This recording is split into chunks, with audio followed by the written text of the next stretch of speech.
Because this is our very first meeting, I'd like to introduce myself. Jadi karena hari ini hari pertama, teman-teman, mohon izin untuk saya untuk memperkenalkan diri, gitu ya, supaya teman-teman nanti mudah untuk menyapa saya seperti itu. Nah, sebenarnya nanti yang mengajar teman-teman atau yang menemani teman-teman belajar ada salah satu tutor yang lain ya, namanya adalah Mr. Ansori, karena beliau hari ini berhalangan untuk hadir karena kondisi kesehatannya. Nah, hari ini saya akan menggantikan beliau. Ya, jadi hari ini kita kenalan dulu, kemudian menginjak materi hari pertama juga seperti itu.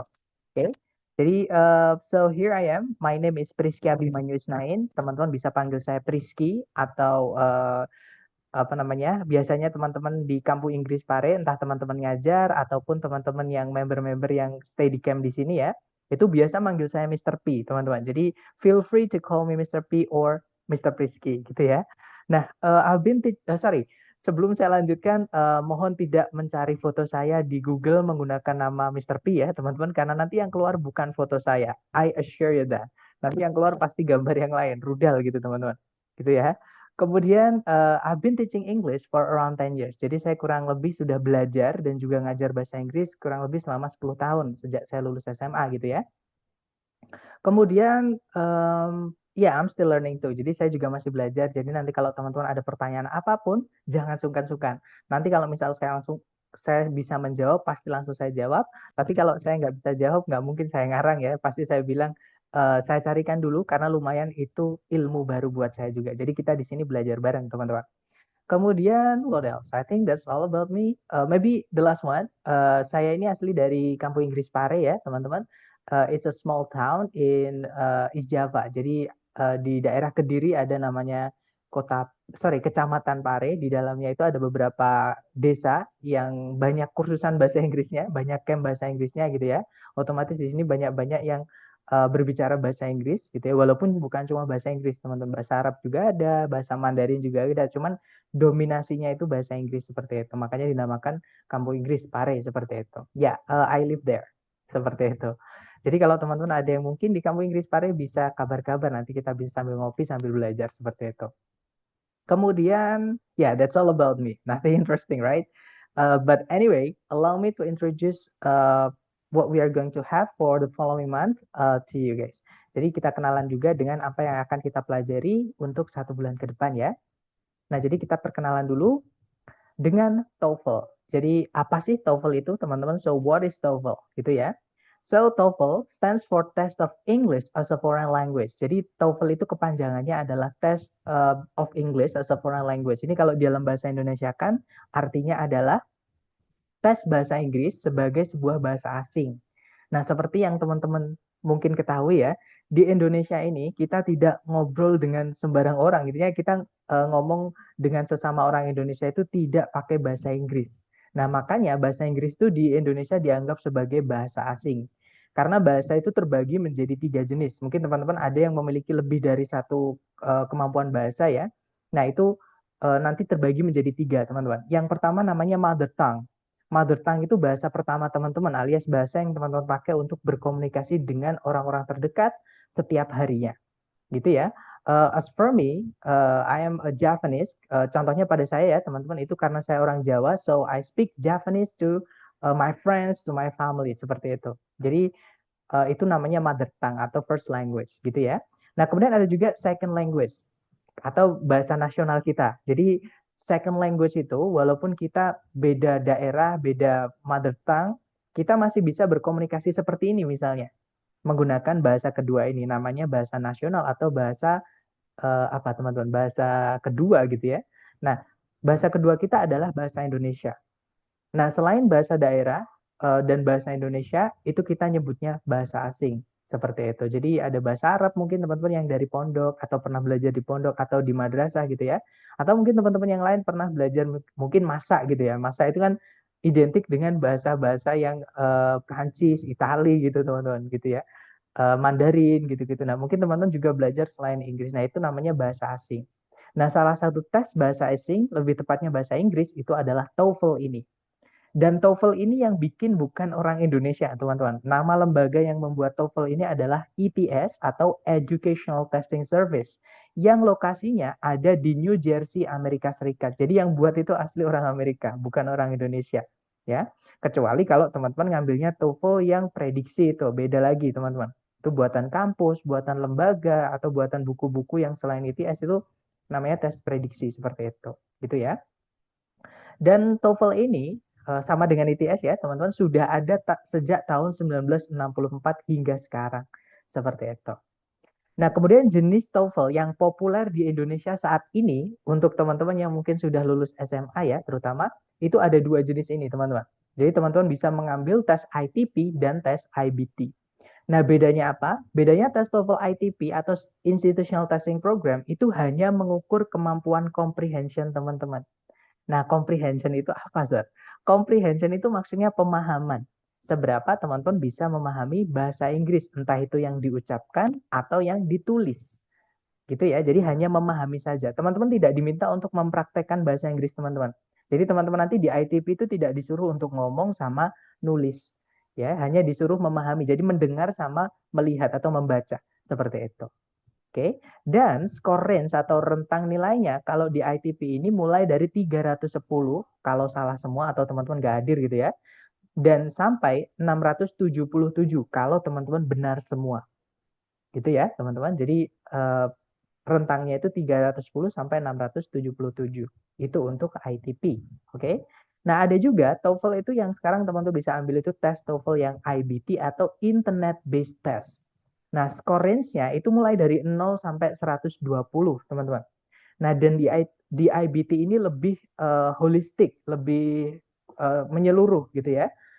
Yang mana teman-teman nanti bukan hanya dites untuk comprehension-nya saja atau pemahamannya saja, tapi juga diminta untuk mempraktekkan menggunakan bahasa Inggris. Jadi di IBT nanti ada speaking atau ngomong dalam bahasa Inggris dan juga writing, nulis dalam bahasa Inggris. Jadi mirip kayak IELTS ya teman-teman IBT ini. Nah, tapi kalau misalkan saya ditanya nih, Sir, mending IELTS atau IBT? Mending teman-teman ngambil IELTS, terutama yang di IDP atau IDP itu teman-teman. Gitu ya, karena selain di situ pengawasannya itu ramah, artinya teman-teman itu ada kemungkinan besar mendapatkan skor yang lebih tinggi atau band. Kalau di IELTS namanya band, teman-teman. Jadi bandnya teman-teman itu lebih tinggi. Uh, saya pernah ada pengalaman tidak enak di IBT ini. Jadi tidak disarankan untuk ngambil IBT, teman-teman ya. Daripada nanti teman-teman menyesal kayak saya, sudah ngabisin uang banyak-banyak 3.200.000, ternyata nggak bisa tes. Entah itu masalah server, entah itu koneksi dan lain-lain. Nah, tapi kalau sekarang saya nggak tahu ya teman-teman, maksudnya sudah diperbaiki atau belum. Tapi misalnya nih, sekelas ITS internasional ya, harusnya kalau misalkan sistem mereka belum siap, harusnya tidak boleh di-runningkan dulu. Nah, saya dulu waktu daftar itu di-runningkan. Jadi udah daftar keluar uang nggak diteskan gitu teman-teman, dan uang nggak bisa di refund seperti itu. Jadi daripada teman-teman nanti nyesel seperti saya, mending ambil IELTS sekalian kalau mau ambil yang tes holistik atau menyeluruh gitu ya teman-teman. Nah, yang kita pelajari untuk 1 bulan ke depan atau TOEFL yang bisa kita kejar dalam short course atau pembelajaran singkat ya teman-teman, itu adalah yang ITP. Karena di ITP ini nanti cara mengerjakannya ada strategi cepatnya, teman-teman. Gitu ya. Nah, jadi kita nanti akan belajar yang ITP, bukan yang IBT, teman-teman. Di ITP test, itu teman-teman nanti akan dihadapkan dengan 3 bagian tes, atau 3 jenis tes. Ya. Yang pertama ada listening. Nah, di listening, teman-teman nanti akan mendengarkan percakapan ataupun suara-suara dalam bahasa Inggris gitu ya, yang membicarakan tentang suatu topik gitu. Kemudian diikuti nanti oleh pertanyaan yang teman-teman harus jawab berdasarkan yang teman-teman pahami dari yang teman-teman dengar. Seperti itu. Dan di listening ini nanti total soalnya ada 50 pertanyaan yang terbagi menjadi 3 bagian, teman-teman. Part A, Part B, sama Part C. Setiap soal teman-teman hanya punya kesempatan atau hanya punya waktu 12 detik di listening. Kalau misalnya 12 detik, teman-teman belum menemukan jawaban atau belum menjawab, soal itu tidak mau menunggu, teman-teman. Soalnya akan otomatis pindah ke nomor berikutnya. Nah, makanya di listening ini nanti saya akan menyarankan teman-teman untuk sering-sering latihan untuk membiasakan teman-teman dengan soal dan cara mengerjakannya seperti itu. Karena strategi aja kalau di listening menurut saya kurang, teman-teman. Ya, terutama vocab itu di listening sangat penting. Kemudian berikutnya ada structure. Jadi listening selesai, teman-teman nanti akan lanjut ke bagian structure. Nah, di structure ini teman-teman akan dites atau diuji pengetahuannya mengenai susunan kalimat baku dalam bahasa Inggris. Seperti itu. Nah, di structure teman-teman dikasih 25 menit in total ya. Kemudian jumlah soalnya ada 40 pertanyaan yang terbagi menjadi dua bagian. Yaitu bagian pertama nomor 1 sampai 15 itu namanya sentence completion, di mana teman-teman diminta mencari A, B, C, D yang mana yang bisa dimasukkan ke dalam titik-titik di soal supaya kalimatnya itu jadi utuh dan efektif. Artinya efektif itu cukup teman-teman, yang nggak berlebihan, nggak kurang, nggak kebalik gitu ya, bentuknya tepat seperti itu. Itu efektif. Oke. Nah, kemudian di part B itu nomor 16 sampai 40 itu namanya error analysis atau beberapa orang juga nyebutnya written expression. Nah, intinya di nomor 16 sampai 40 ini nanti teman-teman diminta mencari di antara 4 yang digarisbawahi yang mana yang salah secara grammar. Seperti itu. Nah, nanti kita juga akan pelajari itu ya, lebih tepatnya di hari ke-9, teman-teman. Nah, ketika struktur selesai, teman-teman nanti akan dihadapkan dengan reading. Nah, di reading itu teman-teman dikasih waktu totalnya 55 menit. Dan total soalnya itu adalah 50 pertanyaan. Nah, 50 pertanyaan nanti akan ada sekitar 5 sampai 7 teks atau bacaan. Nah, setiap teksnya nanti akan diikuti beberapa soal, teman-teman, berdasarkan teks tersebut. Seperti itu. Nah, nanti kita akan mempelajari dulu yang strukturnya. Ya, karena struktur ini walaupun teman-teman biasanya ini kalau yang saya lihat di kamu Inggris ya, teman-teman saya amati mereka yang sudah banyak vocabnya, mereka sudah ngerti bahasa Inggris, itu banyak yang masih kebingungan di struktur. Alias struktur ini kalau orang yang nggak tahu itu nganggapnya itu sulit, teman-teman. Padahal nanti kalau teman-teman ikuti kelasnya di struktur ya, sebenarnya cara mengerjakan struktur itu cuma satu, cuman berakar gitu, teman-teman. Jadi kayak nanti ada urutan-urutannya, cuman satu langkah gitu ya. Dan struktur ini nanti kita akan pelajari dulu, teman-teman. Jadi di hari pertama sampai hari ke-10 kita fokus dengan struktur ini, struktur ya. Nah, struktur ini sudah kita susun dari yang paling penting dan paling mudah. Jadi hari pertama ini nanti kita akan belajar materi yang fundamental atau paling penting ya, teman-teman, tapi juga paling mudah. Nah, semakin ke belakang nanti ya, itu nanti materinya akan semakin sulit. Tapi yang kita bahas itu tidak wajib ada di dalam kalimat. Contohnya nih hari kedua tentang conjunction, teman-teman, atau kata hubung. Nah, kata hubung itu di dalam kalimat tidak wajib ada. Gitu ya, ada syarat dia itu kita kalau mau kita pakai atau kita masukkan ke dalam titik-titik di soal seperti itu. Nah, nanti kita bahas di hari kedua seperti itu. Ya. Nah, tapi kalau hari pertama subjek predikat itu wajib ada. Makanya teman-teman harus bisa menguasai materi hari ini nanti, hari pertama nanti. Gitu ya.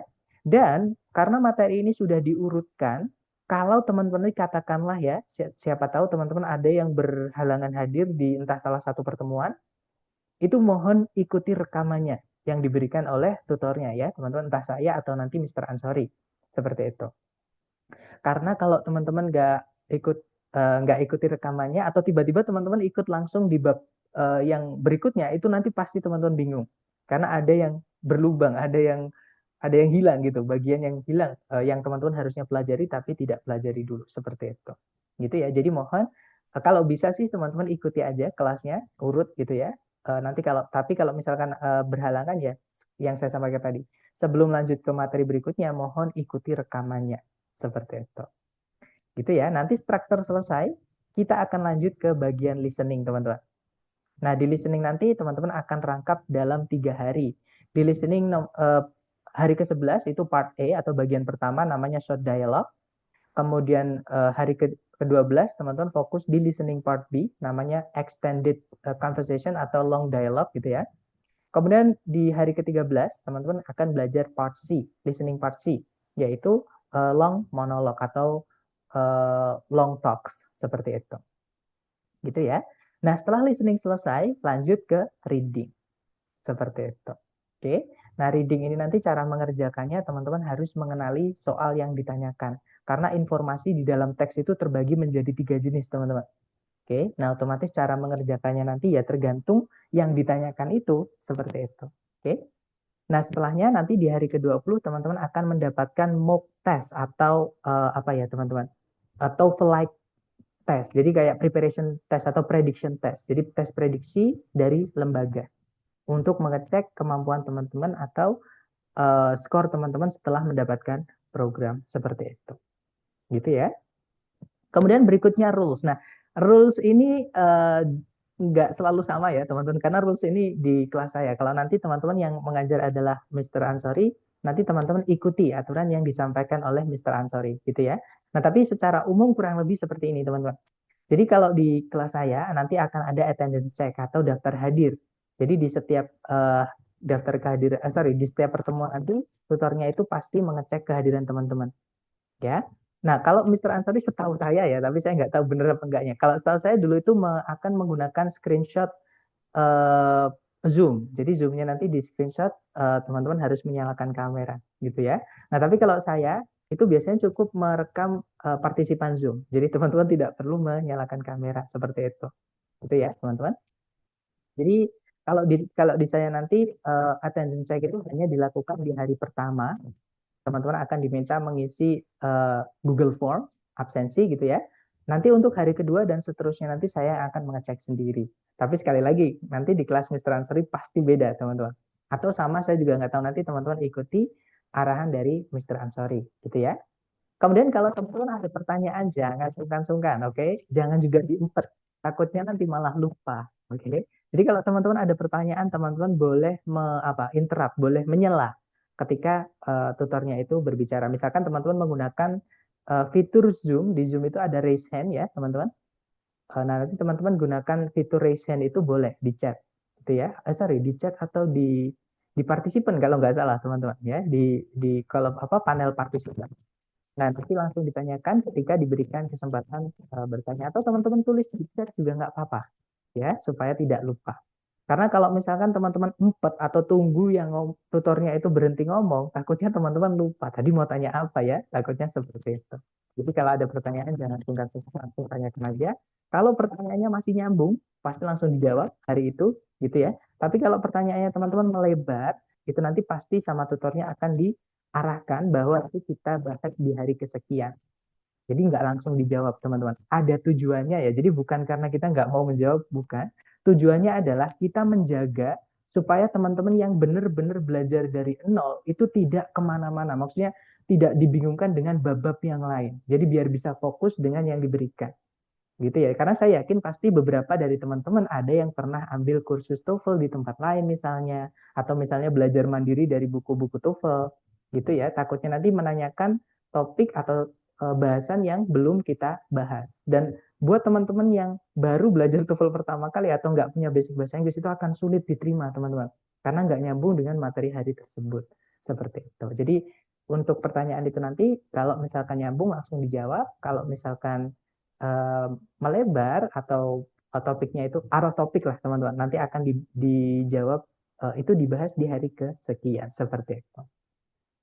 Nah, ini yang ketiga ini paling penting untuk teman-teman dan saya sebenarnya ya, teman-teman, yaitu vocabulary. Nah, jadi TOEFL ini kuncinya adalah di vocabulary atau kosakata teman-teman dalam bahasa Inggris. Semakin banyak teman-teman punya vocab dalam bahasa Inggris, semakin mudah teman-teman mengerjakan TOEFL ini. Gitu ya. Nah, terus kalau misalnya vocab saya terbatas sekali gimana, Sir? Sama, teman-teman. Saya pun juga masih belajar tentang vocab ini karena vocab ini dalam bahasa Inggris ada banyak sekali. Mungkin teman-teman dulu waktu 2000-an, mungkin teman-teman ada di tahun 2000-an itu suka naik bis, terus ada orang yang menjual kamus atau buku, mungkin teman-teman pernah melihat kamus 1 miliar. Nah, itu teman-teman, atau berapa miliar gitu. Nah, apa namanya? Bayangin teman-teman harus menghafalkan 1 miliar sebelum tes, kan jadi berat teman-teman, gitu ya. Jadi sekali lagi jangan hafalan, vocab itu juga nggak akan ada habisnya teman-teman. Nah, caranya menguasai vocab adalah ketika teman-teman latihan atau ketika teman-teman mendapatkan asupan bahasa Inggris entah dari film, dari lagu, dari apapun itu, teman-teman tulis di buku catatan teman-teman. Jadi itu khusus untuk vocab ya. Jadi daftar vocabnya teman-teman gitu. Misalnya kata A, kelas katanya apa? Artinya apa? Misalnya seperti itu. Nah, untung-untung teman-teman bisa memberikan contoh di bawahnya, ditulis contohnya. Seperti itu. Kenapa kok saya sarankan untuk ditulis? Karena kalau nggak ditulis, teman-teman nanti akan mengalami yang saya alami dulu, yaitu banyak yang hilang, teman-teman, karena menyepelekan saya dulu ya. Jadi saya dulu kalau dapat vocab baru, mungkin karena saya dari kecil memang suka bahasa Inggris. Jadi kalau dapat bahasa Inggris baru itu kayak, alah pasti nanti inget kok gitu. Jadi kayak nggak terlalu dianggap penting gitu. Akhirnya nggak ditulis. Nah nanti ketika nemu vocab baru lagi, yang lama itu lupa. Dan kalau lupa nggak ada tulisannya itu bakal hilang. Jadi sayang banget teman-teman. Akan nginget-nginget itu kayak sulit gitu. Apa ya dulu tuh apa ya gitu. Jadi daripada nginget-nginget, teman-teman sudah tulis, tinggal buka aja kalau lupa. Sekali, dua kali, tiga kali buka, lama-lama teman-teman akan hafal sendiri tanpa harus hafalan. Seperti itu. Jadi mohon kalau dapat vocab baru ditulis ya. Teman-teman saya juga sama, saya tulis seperti itu. Dan yang terakhir adalah monitor belajar. Jadi selain di dalam kelas, teman-teman nanti akan diberikan latihan-latihan di luar kelas, ya. Nah, nanti kalau teman-teman ada kesulitan ketika mengerjakan latihan-latihan di luar kelas, latihan penunjang itu, silahkan japri tutornya. Tutornya itu biasanya yang meng-share link atau apa namanya teman-teman? Zoom itu ya, meng-share link Zoom ketika mau mulai kelas. Seperti itu. Oke. Nah, nanti kalau ada pertanyaan japri aja seperti itu. Dan untuk latihannya itu tidak wajib, teman-teman, karena banyak yang menganggapnya itu kayak PR. No, it's not. Itu hanya fasilitas dari kita. Siapa tahu teman-teman ada waktu luang dan ingin memperdalam materi TOEFL-nya, itu silahkan diajar. Karena kayak yang tadi saya sampaikan, TOEFL ini perbanyak vocab-nya adalah dengan sering-sering exposure atau latihan seperti itu, teman-teman. Gitu ya. Dan kalau menemukan kesulitan ataupun apapun, tanyakan ke tutornya seperti itu. Nah, itu tadi sedikit mengenai saya dan juga apa yang akan kita pelajari di 1 bulan mendatang. Maksudnya 1 bulan ke depan, teman-teman. Sebelum kita lanjut ke materi hari pertama, yaitu sentence, mungkin adakah yang ingin ditanyakan dari teman-teman? Jangan sungkan-sungkan. Tanyakan, teman-teman.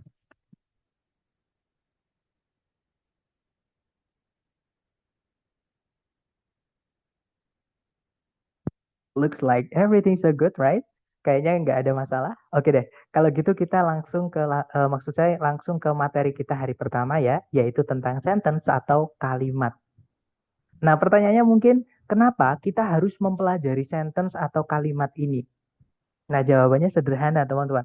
Karena di soal structure nanti, teman-teman akan diminta mencari bagian kalimat yang hilang atau membenarkan, bukan membenarkan sih, mencari kesalahan struktur di dalam kalimat utuh.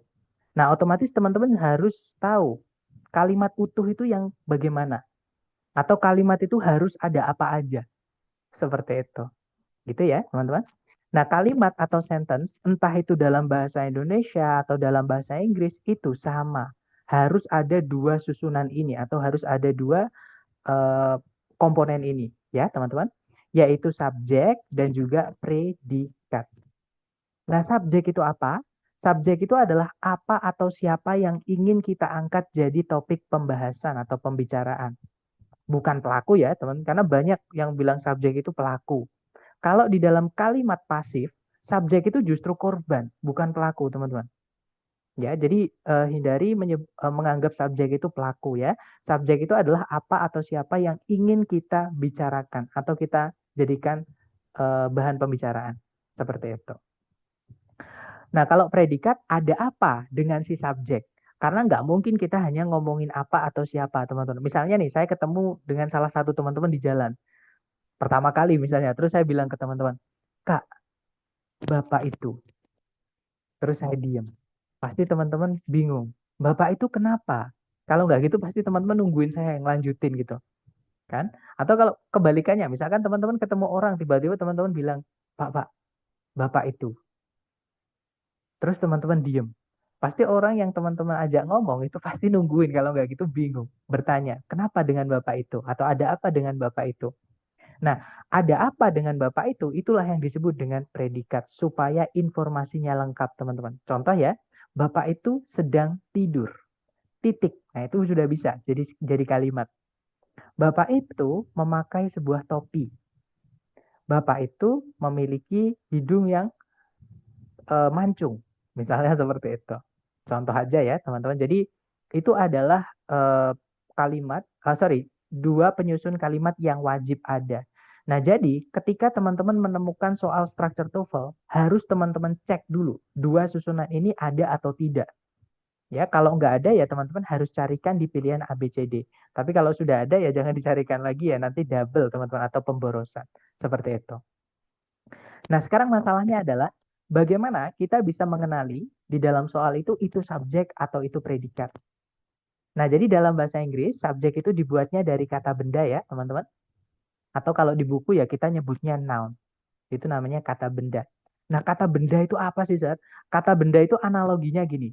Semua yang teman-teman lihat di sekitar teman-teman, misalkan teman-teman nengok ke kanan, ke kiri, ke depan, ke belakang, ke atas, ke bawah, itu kan semua pasti ada benda, teman-teman.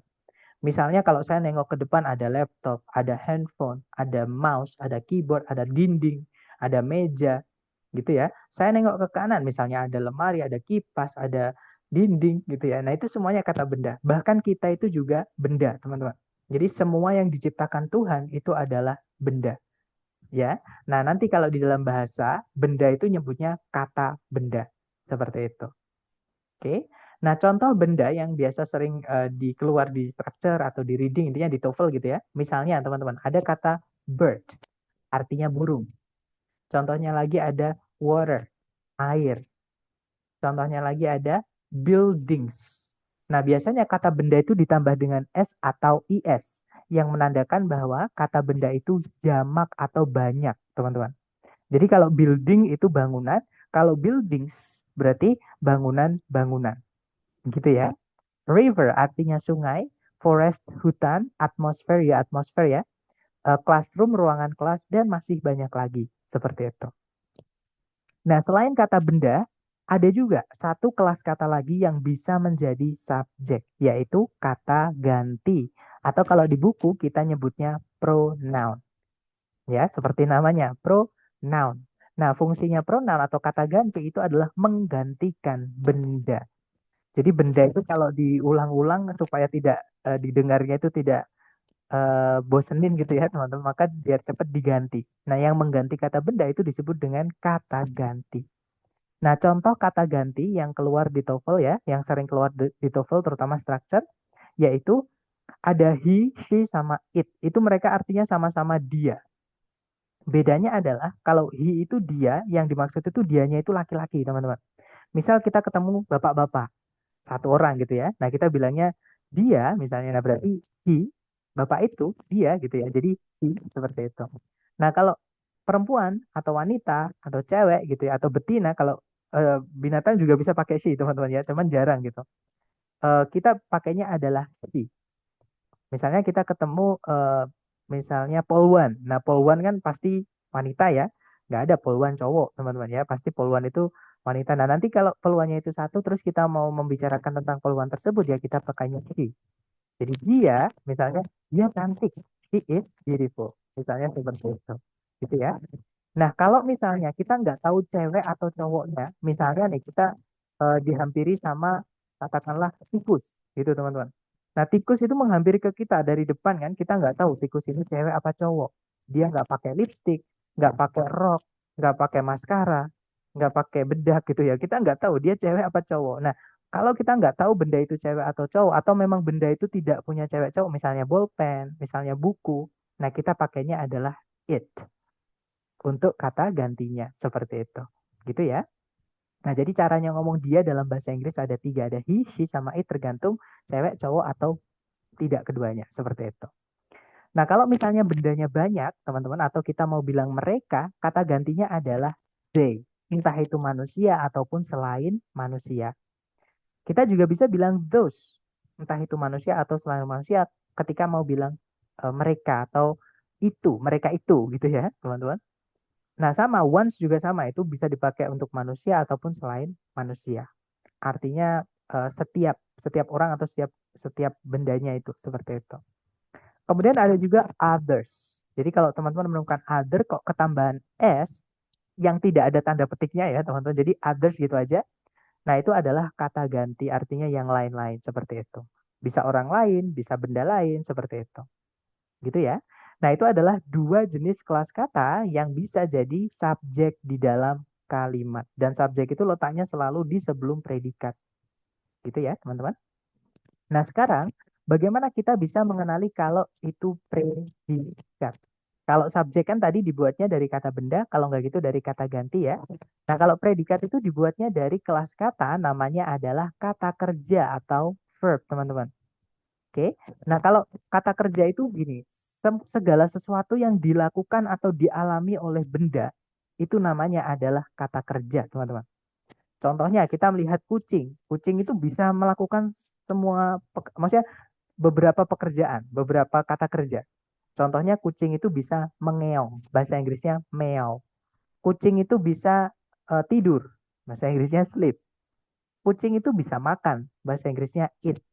Nah, itu adalah aktivitas atau eh, kata kerja yang dilakukan oleh kata benda kucing. Nah, semua kata benda bahkan benda mati, misalnya teman-teman, air itu kan benda mati. Dia juga melakukan sesuatu, ya, yaitu misalnya mengalir. Misalnya ya, misalnya juga membeku. Nah, air itu kan bisa membeku kalau kena suhu yang di bawah berapa derajat gitu. Intinya melalui titik beku gitu. Dia membeku. Misalnya lagi merembes apa namanya teman-teman? Intinya mengalir ke sela-sela kecil gitu ya, merembes gitu. Nah, itu kata kerja dari air. Angin itu juga benda mati tapi dia melakukan sesuatu yaitu berhembus dan lain-lain. Nah, kata kerja itu nyebutnya verb dalam bahasa Inggris.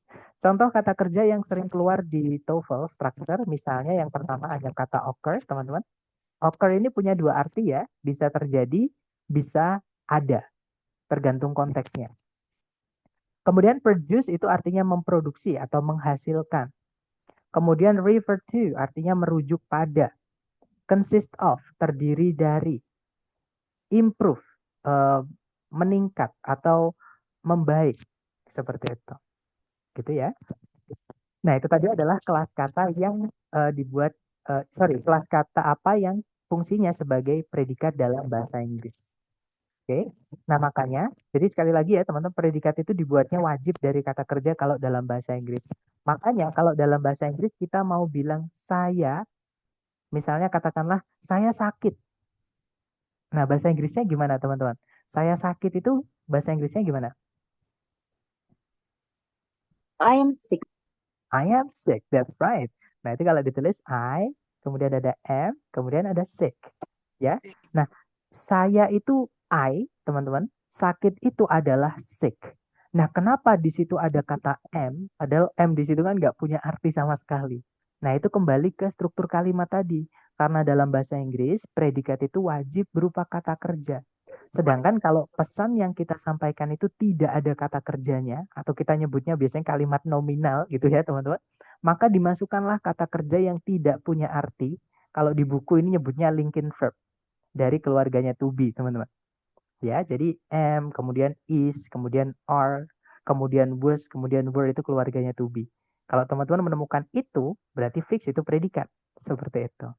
Gitu ya. Nah, tapi kalau misalnya pesan yang kita sampaikan sudah memiliki eh, kata kerja di dalamnya, contohnya adalah saya suka musik atau saya atau ini yang umum aja yang gampang teman-teman. Saya mencintai kamu. Bahasa Inggrisnya gimana? I love you. I love you too. Jadi bahasa Inggrisnya saya mencintai adalah I love you. Jangan bilang Love I am you. love you ya, teman-teman.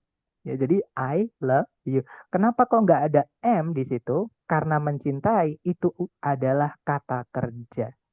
Oke. Nah, karena sudah ada kata kerja, jangan dimasukkan kata kerja yang buat syarat tadi yaitu to be. Nanti karena predikatnya pemborosan atau double. Ya, teman-teman, kalau di buku TOEFL kita nyebutnya redundant, pemborosan. Seperti itu. Gitu ya. Jadi to be hanya dipakai ketika pesan yang kita sampaikan tidak ada kata kerja di dalamnya. Tapi kalau sudah ada kata kerja di dalam pesan yang kita sampaikan, ya jangan dimasukkan to be seperti itu. Nah, jadi itu tadi predikat itu dibuatnya dari kata kerja kalau dalam bahasa Inggris seperti itu. Nah, sayangnya teman-teman, di dalam bahasa Inggris, kata kerja itu bisa berbentuk macam-macam. Jadi teman-teman nanti akan menemukan beberapa bentuk dari kata kerja, alias kata kerja itu bisa berubah-ubah bentuknya teman-teman di dalam kalimat. Ya, nah ini adalah bentuk-bentuk kata kerja yang teman-teman temui dalam bahasa Inggris, entah di film, di lagu, dalam percakapan sehari-hari. Nah, kata kerja itu bisa dibentuk menjadi sekian banyak bentuk, teman-teman. Yaitu verb 1, verb 2, verb 3, verb is, verb ing, to verb 1, dan juga auxiliary verb. Nah, ini alasan juga saya tidak menyebutnya subject verb ya, tapi subject predikat. Takutnya kalau saya bilang subject verb ke teman-teman, setiap teman-teman menemukan verb takutnya dianggap sebagai predikat. Ya, padahal teman-teman tidak semua bentuk kata kerja ini bisa menjadi predikat.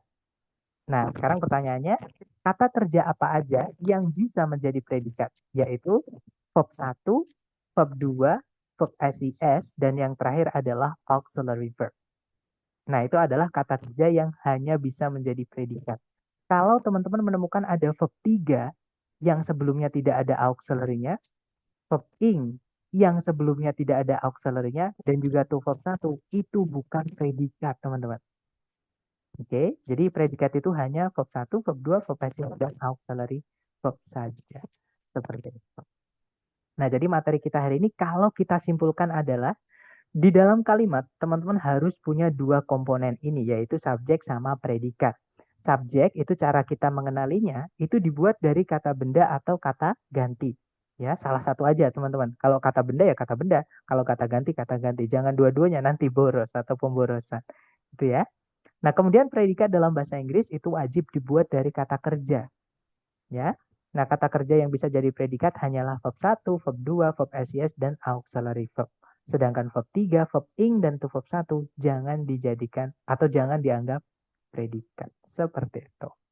Sebelum kita ke contoh nih, mungkin ada yang pengen teman-teman tanyakan dulu. Silahkan kalau ada pertanyaan teman-teman. Itu kenapa verb 3 dan yang lain kan nggak bisa jadi predikat? Oke, pertanyaan yang cukup bagus. Jadi gini teman-teman, verb 3 itu nanti kalau diartikan, ketika dia berdiri sendiri ya, kalau diartikan ada yangnya. Jadi yang di. Nah, sedangkan semua kata yang kalau diartikan ada yangnya itu nanti merujuknya ke dalam kata sifat atau menjadi kata sifat. Nah, jadi verb 3 yang berdiri sendiri tanpa auxiliary sebelumnya di dalam kalimat itu bukan lagi kata kerja, Miss. Dia adalah kata sifat. Nah, kata sifat itu tidak bisa jadi predikat. Nah, namanya kata sifat itu, kata sifat yang dibuat dari kata kerja itu nyebutnya adalah participle kalau di dalam buku. Nama tidak penting, yang penting teman-teman tahu alasan kenapa verb 3 tidak bisa jadi predikat, karena verb 3 itu adalah kata sifat, walaupun wujudnya verb gitu teman-teman. Oke, sama verb ing, tapi verb ing ada dua fungsi ya. Verb ing itu di dalam kalimat, fungsinya bisa menjadi kata sifat, nanti artinya yang me. Nah, tapi verb ing juga bisa menjadi kata benda atau noun. Namanya jeren. Nanti kalau diartikan ya nggak ada yangnya, cuma me saja. Tapi tempatnya kalau nggak di subjek jadi objek, bukan di predikat, teman-teman. Contohnya gini, berenang adalah hobiku. Nah, berenang di dalam kalimat yang saya sampaikan barusan itu fungsinya sebagai subjek. Padahal berenang itu kata kerja, teman-teman. Nah, kata kerja itu nggak bisa jadi subjek. Yang bisa jadi subjek adalah kata benda atau kata ganti. Makanya berenang itu kita harus rubah menjadi kata benda. Namanya jeren tadi. Atau gerun tulisannya ya, teman-teman. Nah, itu bentuknya verb ing. Jadi kalau kita mau bilang berenang adalah hobiku, kita bilangnya swimming is my hobby. Nah, swimming di situ sebagai subjek. Seperti itu. Kata benda dia, bukan kata kerja lagi. Gitu ya. Nah, selain subjek, kata benda juga bisa jadi objek, Miss. Contohnya, saya suka berenang. I love swimming. Nah, di situ swimming fungsinya sebagai objek, bukan predikat. Predikatnya love atau like, seperti itu. Gitu ya. Jadi verb ing fungsinya ada dua, kata sifat atau kata benda di dalam kalimat ketika dia berdiri sendiri tanpa auxiliary sebelumnya. Dan yang terakhir adalah to verb 1. Nah, to verb 1 itu teman-teman ingat-ingat aja kata to-nya itu, teman-teman. To itu kelas katanya adalah preposisi. Nah, preposisi itu apa, Sir? Preposisi itu adalah khusus kelas kata yang diciptakan untuk merubah objeknya menjadi keterangan, teman-teman. Objek itu kata benda tadi ya. Misalnya gini, ada kata benda rumah. Rumah itu kan kata benda ya, teman-teman. Bisa dilihat, diraba, diterawang, diputar, dijilat, dicelupin kalau kuat gitu ya. Nah, kalau di dalam kalimat rumah itu diucapkan seperti ini. Saya tinggal di sebuah rumah. Gitu ya. Saya hidup atau saya tinggal di sebuah rumah. Nah, subjeknya adalah saya, predikatnya adalah tinggal atau hidup tadi. Nah, setelahnya nggak ada objek ya, karena hidup itu tidak butuh objek atau tinggal itu tidak butuh objek, teman-teman. Nah, di dalam sebuah rumah itu adalah keterangan tempat. Kalau ditanyakan di mana kamu tinggal, di mana kamu hidup, seperti itu. Saya hidup atau saya tinggal di dalam rumah. Nah, di dalam rumah, rumah yang awalnya kata benda, karena ketambahan kata di dalam itu namanya preposisi, teman-teman. Dia berubah menjadi keterangan tempat tadi. Nah, jadi to ini juga sama kelas katanya preposisi. Preposisi itu merubah kata setelahnya menjadi keterangan. Dan keterangan atau adverb itu tidak bisa jadi predikat. Seperti itu. Apakah membantu? Baik, Kak. Terima kasih. Oke, sama-sama. Sangat Mungkin, membantu, Kak. Paham, paham. alright. Mungkin ada pertanyaan lagi dari teman-teman yang lain. Oke, jangan sungkan-sungkan. Silahkan ditanyakan, teman-teman. Komisi mau nanya, Silakan, Mister. mau nanya itu untuk yang Raihan. Halo, Halo, ya Mister, pertanyaannya gimana, Mister? ini saya mau nanya tentang ini apa itu auxiliary dan kapan bisa dipakai nih auxiliary ini? Ya, sekian, terima kasih. Oke, sama-sama, Mister. Jadi pertanyaannya tentang auxiliary. Ini pertanyaan juga cukup bagus karena kalau teman-teman apa namanya mendapatkan istilah tapi nggak tahu itu istilah apa, nanti pemakainya juga nggak tahu kan, gitu. Jadi auxiliary itu artinya adalah kata kerja bantu, teman-teman. Ya, nah jadi dia sebenarnya juga kata kerja atau verb. Cuman dia nggak bisa berdiri sendiri di dalam predikat. Contoh nih, misalkan dalam bahasa Indonesia kita bilang saya sedang. Nah, pasti kalimatnya nggak selesai. Masih teman-teman tanya, sedang apa, Zor? Gitu. Jadi sedang itu adalah salah satu contoh keluarga auxiliary. Contohnya lagi, saya akan. Nah, akan apa? Akan itu auxiliary ini, teman-teman ya. Nah, akan itu harus ditambahkan kata kerja lain setelahnya. Sedang juga sama. Nah, itulah yang disebut dengan auxiliary. Jadi fungsi auxiliary itu menambahkan arti ke kata kerjanya. Ada juga yang menambahkan fungsi gramatikal ke dalam kata kerjanya. Nah, keluarga auxiliary ada 4, teman-teman. Atau auxiliary itu ada 4 jenis, ya. Yang pertama itu dari keluarganya do. Jadi auxiliary yang pertama, sebentar mungkin saya tulis ini dulu. Mungkin warnanya hitam aja ya, teman-teman, biar lebih jelas. Jadi auxiliary itu adalah kata kerja bantu, alias setelahnya harus ada kata kerja yang dibantu ya, atau ada kata kerja lain. Nah, itu ada 4 jenis. Yang pertama dari keluarganya do. Nah, keluarganya do itu adalah do, kalau nggak gitu does, kalau nggak gitu did. Yang mana kata kerja gandengannya adalah verb 1 atau kata kerja bentuk asli, teman-teman.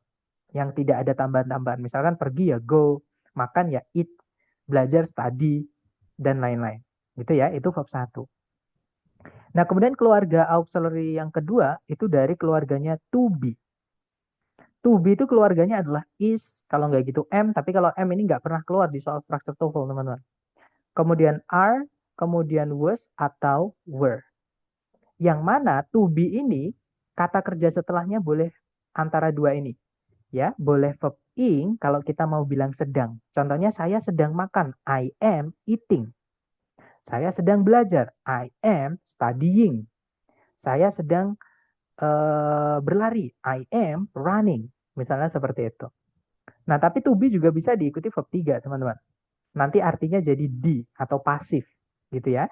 Contohnya, mobil saya dipinjam oleh Wawan. My car was borrowed by Wawan. Misalnya seperti itu. Gitu ya. Nah, kemudian auxiliary yang ketiga itu dari keluarganya have. Hati-hati teman-teman ya. Sebelum saya melanjutkan ini, gini. Auxiliary ini artinya beda dengan kata kerja yang dia berdiri sendiri, yang bukan auxiliary. Jadi have ini bukan artinya memiliki atau mempunyai ya. Have ini artinya adalah sudah atau telah. Oke. Nah, keluarganya have ini ada 3, yaitu have, kemudian has, kemudian had. Yang mana kata kerja setelahnya nanti wajib verb 3, teman-teman. Ya, contohnya, saya sudah makan, I have eaten. Saya sudah belajar, I have studied. Saya sudah, misalkan apalagi, saya sudah minum, I have drunk. Seperti itu, gitu ya. Dan yang terakhir itu ada dari keluarganya modal auxiliary atau modal, teman-teman. Nah, keluarganya modal ini paling banyak dan artinya paling beda-beda gitu ya setiap katanya. Misalnya ada will artinya akan, kemudian ada shall itu juga bisa diartikan akan, bisa harus, gitu ya. Kemudian can ini artinya paling banyak, teman-teman. Can itu bisa dapat, bisa mampu, bisa boleh, bisa mungkin, bisa apalagi teman-teman, bisa eh, dapat, boleh, mampu, mungkin, apalagi paling banyak pokoknya bisa gitu ya. Kemudian berikutnya kita punya shall sudah ya. May, teman-teman, artinya bisa boleh, bisa mungkin. Kemudian ada might, artinya mungkin. Kemudian ada must, artinya pasti, bisa harus juga bisa, teman-teman. Kemudian ada 6 ya, berarti tinggal yang old. Misalnya ada would, kemudian ada should, kemudian ada could. Nah, untuk modal ini verb gandengannya adalah verb 1. Seperti itu. Nah, kalau teman-teman perhatikan di sini tidak ada sama sekali verb SIS ataupun verb 2, ya. Verb SIS dan verb 2 itu tidak boleh pakai auxiliary, teman-teman. Seperti itu. Begitu, Mister. Mungkin adakah yang terlewat informasi yang Mister ingin ketahui mengenai auxiliary ini?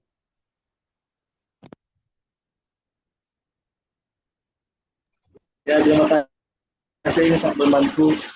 Oke, terima kasih, Mister. Mungkin ada pertanyaan lagi dari teman-teman yang lain? Nanti untuk rekaman saya kirim setelah kelas ya, teman-teman. Dan mohon kalau teman-teman ada waktu, sempatkan untuk mencatat yang sudah teman-teman pahami. Sekali lagi, materi ini materi esensial atau fundamental yang mana ini paling penting untuk teman-teman kuasai. Walaupun paling mudah, seperti itu. Sepertinya tidak ada pertanyaan ya. Kalau gitu kita ke contoh soalnya, ya. Nah, di sini saya punya 3 contoh soal, teman-teman. Kita coba kerjakan bareng ya. Nah, jadi kurang lebih nanti teman-teman akan diberikan soal seperti ini ya, ada titik-titik yang hilang di dalam kalimat, teman-teman diminta mencari A, B, C, D, itu yang bisa dimasukkan ke titik-titik yang mana supaya kalimatnya itu jadi lengkap dan efektif. Nah, caranya yang paling mudah itu teman-teman cari dulu kata kerja sebagai predikat. Ya, teman-teman tadi kan predikat kan dibuatnya dari kata kerja, yaitu verb 1, verb SIS, kemudian verb 2, dan juga auxiliary verb. Nah, pertanyaan saya ke teman-teman, di soal teman-teman menemukan ada predikat nggak? Kalau ada, kira-kira yang mana, teman-teman? Jangan takut salah, ya. Boleh main tebak-tebakan, nggak apa-apa.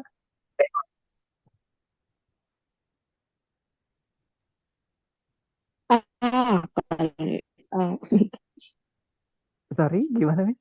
Suaranya, atau koneksi saya ya, teman-teman? Karena suaranya sedikit ini. Nah, di chat ada yang menjawab nih, Miss Fitriani. Are known. Betul, itu adalah bentuk auxiliary verb. Ya, nah jadi di soal sudah ada predikat. Nah, tapi sebelumnya belum ada subjek ya kan, karena subjek itu kan letaknya di sebelumnya predikat, teman-teman. Otomatis di sini kita diminta untuk mencarikan subjek saja. Nah, di A, B, C, D yang subjek saja kira-kira yang mana, teman-teman? Ya, betul, Miss Mutiara. Jawabannya adalah yang alpha. That's right. Nah, kalau yang Bravo, ini kenapa salah, Sir? Bravo itu ada kata that.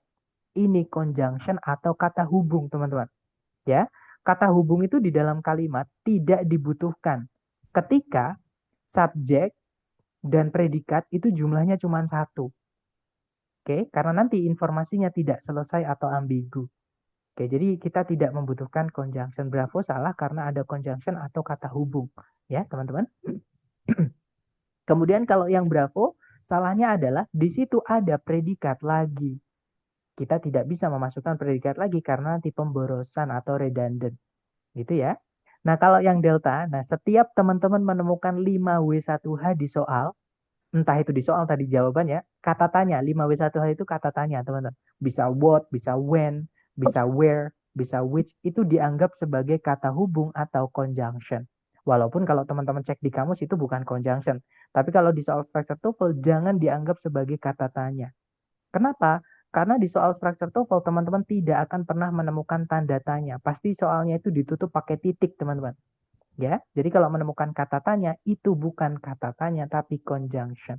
Nah, kita tidak butuh conjunction kalau subjek dan predikat cuma satu. Nah, makanya jawabannya adalah yang alpha ya, teman-teman. Nanti kalau dibaca, strikes are known to impale their prey on thorns. Kalau diartikan, burung strike ini atau kalau dulu ada salah satu yang ngasih tahu saya namanya kalau nggak salah condet ya. Jadi burung condet dikenal akan menancapkan mangsa mereka pada duri-duri pohon. Seperti itu. Nah, itu contoh pertama, teman-teman. Sekarang kita ke contoh kedua ya. Caranya sama. Teman-teman cari dulu kata kerja yang bisa jadi predikat di soal. Pertanyaan saya ke teman-teman, ada nggak kata kerja yang bisa jadi predikat di soal? Kalau ada, kira-kira yang mana, teman-teman?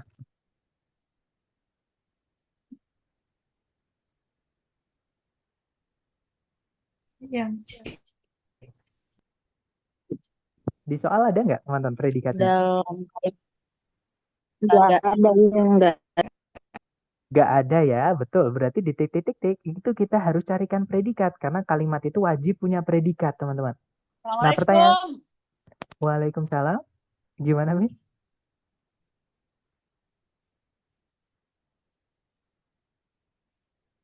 Oh, saya Maaf, kira mau Miss. ya, mohon maaf, saya kira mau tanya. pulang. Oh iya ya, mohon maaf ya. Saya kira mau tanya tadi ya. Oke deh. Kita lanjut teman-teman. Nah, di soal tadi saya ulangi ya, tidak ada predikat. Nah, pertanyaan saya lagi, ada nggak subjek di sebelum titik-titik? Kalau ada, kira-kira yang mana?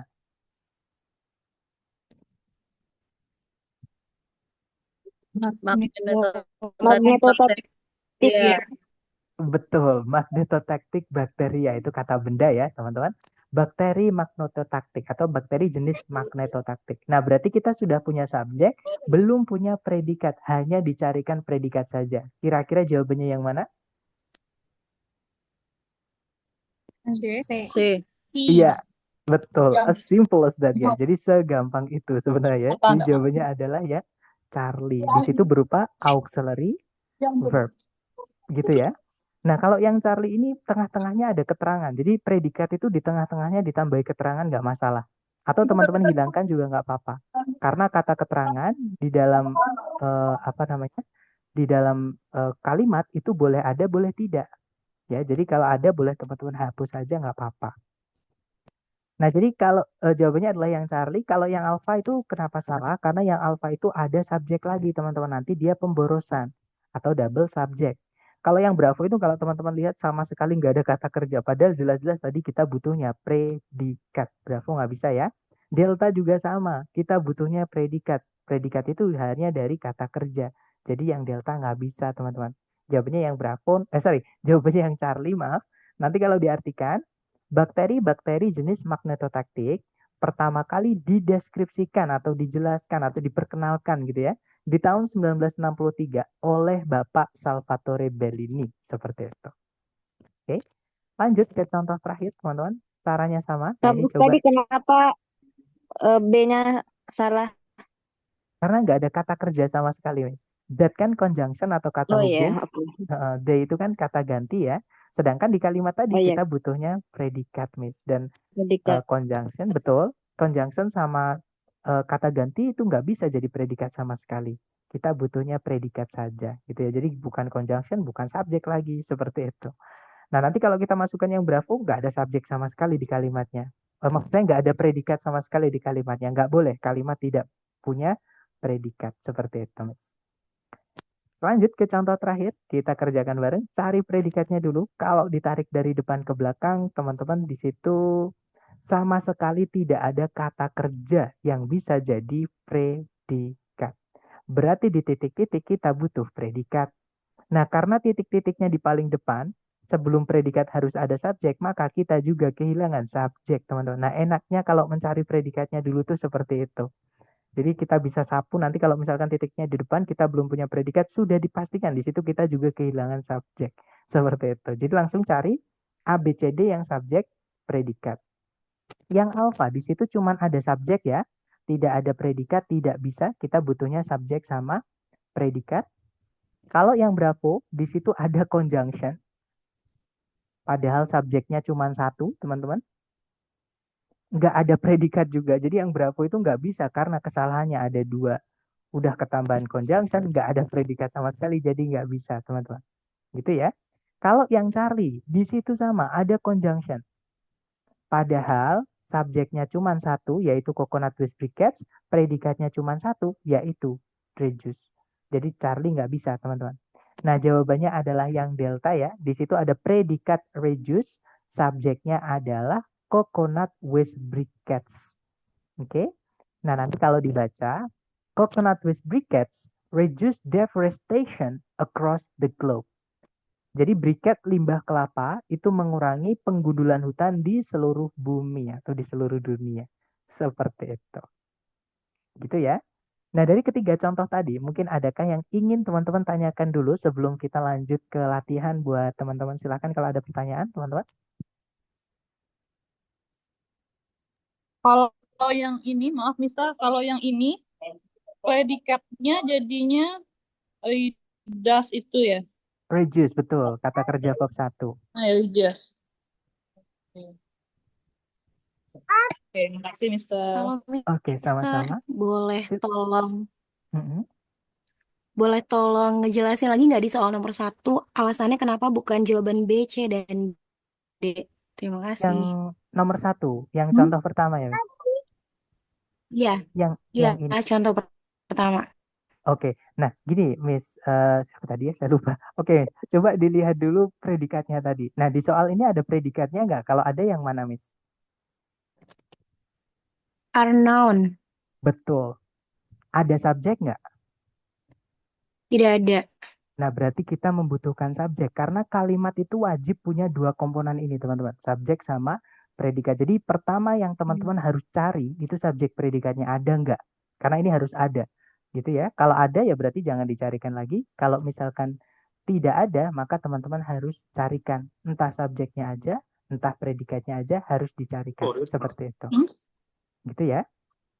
Nah, kemudian, sorry teman-teman. Kemudian berarti kan kita hanya membutuhkan subjek saja, Miss. Oke, yang alpha, strikes itu adalah jenis burung ini. Dia kata benda ya. Nah, berarti dia kemungkinan bisa karena kata benda itu bisa jadi subjek. Kalau yang bravo itu memang ada subjek yaitu the strikes. Cuman di situ ada kata hubung atau conjunction. Nah, di dalam kalimat conjunction itu tidak dibutuhkan ketika subjek predikat cuman satu. Kenapa? Karena informasinya nanti tidak lengkap, teman-teman, atau tidak selesai. Contohnya gini, yang paling jelas atau yang paling gampang dipahami itu misalnya kita pakai conjunction karena atau because. Ya, misalnya karena saya lapar atau karena saya merasa lapar, bandingkan ketika saya bilang ke teman-teman, saya merasa lapar. Yang selesai yang mana? Apakah yang karena saya merasa lapar atau yang saya merasa lapar? Saya merasa lapar. Betul. Nah, kalau ditambahkan karena malah jadi nggak selesai, ya kan? Karena itu namanya conjunction sama kayak that di sini. That ini artinya bahwa, teman-teman. Nah, nanti kalau bravo itu kita masukkan ke dalam titik-titik. Kalau diartikan nanti jadinya bahwa burung condet dikenal akan menancapkan buruan mereka ke duri-duri pohon. Nggak selesai kan? Nah, makanya jangan dimasukkan conjunction. Lebih enak kita hanya bilang burung condet dikenal akan menancapkan buruan mereka pada duri-duri pohon. Seperti itu. Nah, itu alasan conjunction itu tidak dibutuhkan di kalimat ketika subjek predikat cuma satu. Karena nanti malah jadi ambigu atau tidak selesai kalimatnya. Seperti itu.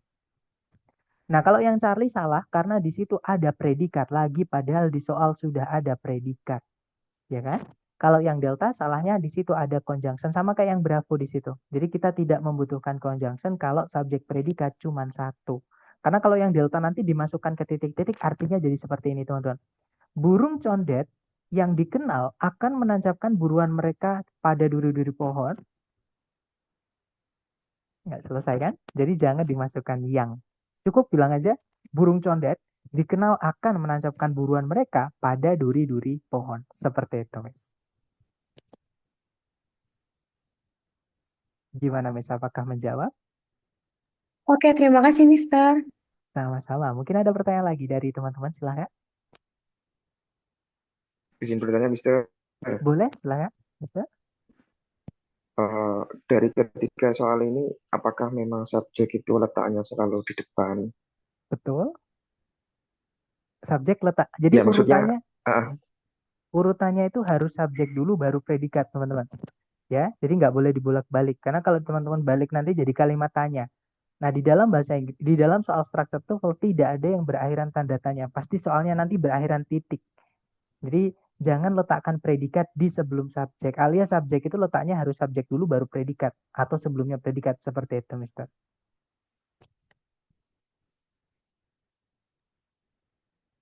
Oke, terima kasih, Mister. Oke. Mungkin ada pertanyaan lagi dari teman-teman, silakan. Sepertinya nggak ada ya. Oke deh. Kalau gitu sekarang kita ke latihan buat teman-teman. Nanti teman-teman jawab aja sebisa teman-teman ya, sepemahaman teman-teman supaya saya juga tahu kira-kira teman-teman bingungnya di mana. Seperti itu. Gitu ya. Mister, posisi subjek selalu di depan kah? Ya, betul. Jadi subjek baru predikat. Gitu ya. Urutannya jangan dibolak-balik, teman-teman. Kemudian untuk chatnya ini saya batasi supaya teman-teman hanya bisa ngechat ke saya, biar teman-teman yang lain nggak kebingungan ketika menjawab, juga nggak keganggu dengan jawaban teman-teman yang lain ya. Dan saya mute dulu supaya tidak ada suara bocor dan teman-teman bisa lebih fokus ketika berlatih. Sekali lagi, jangan takut benar. Teman-teman coba dulu ya. Waktunya 30 detik dimulai dari sekarang. Silahkan.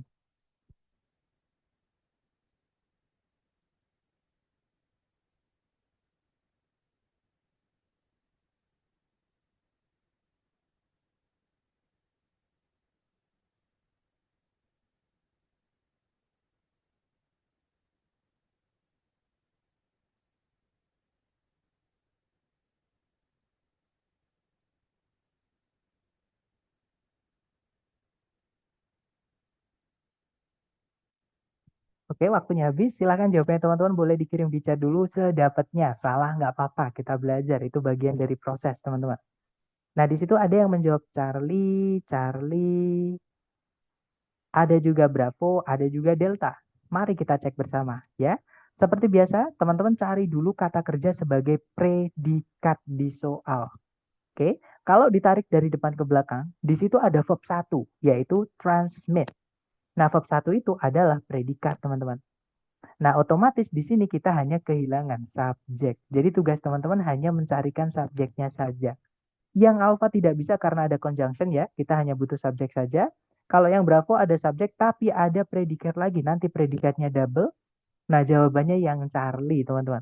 Oke, kalau yang delta nggak bisa karena ada conjunction, padahal subjek predikat cuma satu.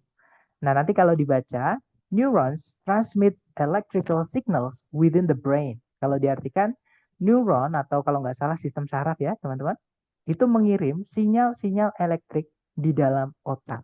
Seperti itu. Oke, lanjut lagi ke nomor berikutnya. Jangan takut salah, dicoba dulu 30 detik dimulai dari sekarang. Silahkan teman-teman.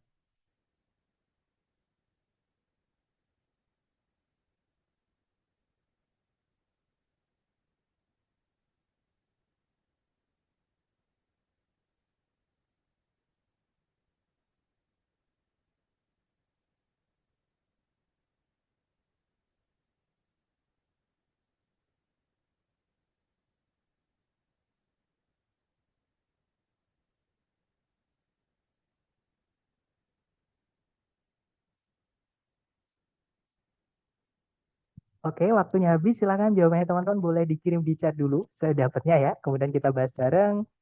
Dan saya lihat ada jawaban alfa, alfa, alfa, dan saya lihat semuanya menjawab alfa. Oke, mari kita cek bersama. Ada juga jawaban Charlie ternyata, oke ya.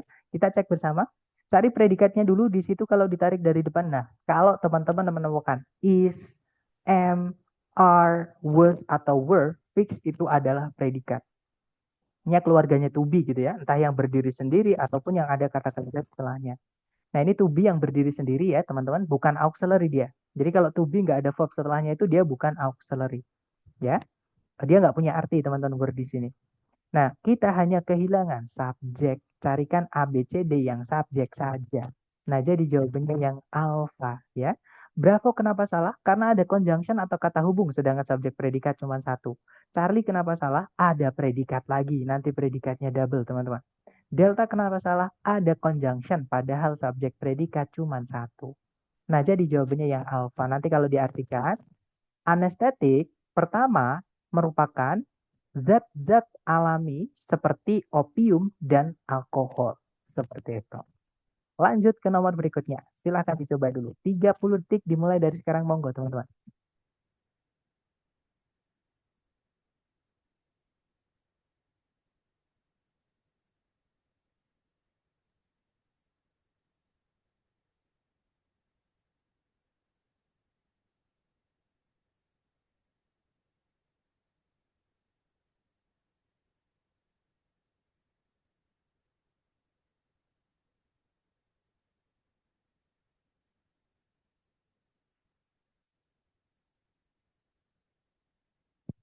Oke, waktunya sudah habis. Silahkan jawabannya teman-teman dikirim di chat. Kemudian kita bahas bareng ya. Dan saya lihat teman-teman menjawab delta, delta, delta, delta. Ada juga alfa. Oke, kita cek bersama. Cari predikatnya dulu. Kalau ditarik dari depan ke belakang, cari kata kerja. Di situ sama sekali tidak ada kata kerja sebagai predikat. Nah, karena kalimat wajib punya predikat, ya harus dicarikan predikat, teman-teman. Nah, karena titik-titiknya di depan sendiri dan predikat itu sebelumnya wajib ada subjeknya, maka di sini kita juga kehilangan subjek. Yang alfa ada subjek, tapi tidak ada kata kerja sebagai predikat. Alfa nggak bisa. Yang bravo sama, ini verb ing yang saya sebutkan tadi ya, namanya gerund teman-teman. Jadi verb ing itu kalau diletakkan di awal kalimat dan nggak ada koma sama sekali setelahnya, itu adalah subjeknya. Oke, nah tapi tidak ada predikat sama sekali. Ya, jadi yang bravo tidak bisa. Kalau yang Charlina, to verb 1 itu tidak bisa jadi subjek, juga tidak bisa jadi predikat teman-teman. Jadi yang Charlie nggak bisa. Jawabannya adalah yang delta ya. Di situ subjeknya adalah the airplane, predikatnya adalah was invented, berupa auxiliary verb. Nah, nanti kalau dibaca, the airplane was invented by the Wright brothers in December 1903. Kalau diartikan, pesawat terbang ditemukan oleh Wright bersaudara di bulan Desember 1903. Seperti itu. Lanjut ke nomor berikutnya. Silahkan dicoba dulu 30 detik dimulai dari sekarang. Silahkan teman-teman.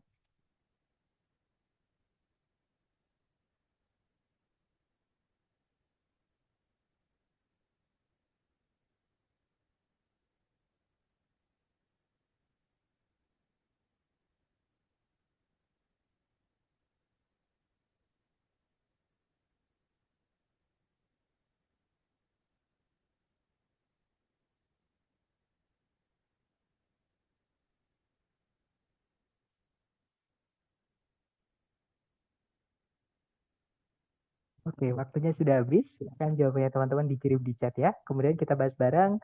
Dan saya lihat teman-teman menjawab bravo, bravo. Oke, sepertinya semuanya menjawab bravo ya. Ada juga alfa.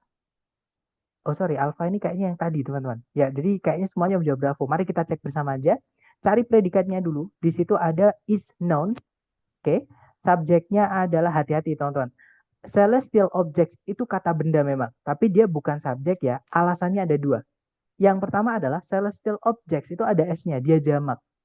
Oke, yang menandakan bahwa kalau misalnya subjek, misalnya ini subjek katakanlah ya, jamak itu nggak boleh pakai is, harusnya pakainya are. Gitu ya. Yang kedua alasannya adalah sebelumnya celestial objects itu ada kata of. Nah, seperti yang di dalam rumah tadi, teman-teman. Kalau ada kata benda kok sebelumnya itu ada preposisi, maka kata benda itu akan berubah jadi kata keterangan. Dan kata keterangan itu tidak bisa jadi subjek. Ya, nah berarti di sini kita kehilangan subjek. Cari ABCD yang subjek, teman-teman. Yang alfa, nah verb ing ini sebenarnya bisa jadi subjek. Namanya gerund. Cuman kenapa saya bilang sebenarnya? Gerund ini belum punya objek, teman-teman. Karena studying ini artinya mempelajari. Mempelajari itu mempelajari apa? Harus ada objeknya. Jadi gerund ini kehilangan objek. Karena setelahnya cuma ada kata sifat. Yaitu scientific. Artinya yang ilmiah.